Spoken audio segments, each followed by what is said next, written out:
should check your air pressure daily. Most newer vehicles are equipped with a TPMS, which is Tire Pressure Monitoring System, which will give you a signal on the dashboard if your tire pressure is low. If your vehicle is not equipped with this, then a couple of signs to look out for are the sidewall of the tires. It could be a little wider on the bottom, which would show low air pressure. You can also look for poor handling. If the vehicle is not handling correctly, it could be because of low tire pressure. Underinflated tires will promote outer tire edge wear. Overinflated tires are just as dangerous as they can wear out in the center of the tire. The first step is verifying what pressure is supposed to be in the tire, and you will find that on the door jamb of the driver's side of the vehicle, or you might also be able to find it on the sidewall of the tire. And the second step is simply removing the valve stem cap and using your tool to measure the pressure that's in it.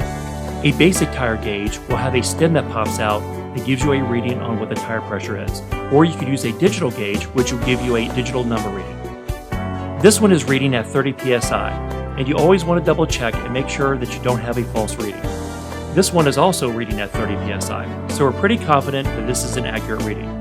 Definitely remember to put your valve stem cap on to prevent corrosion of the valve stem and the TPMS sensor, which can avoid a costly repair.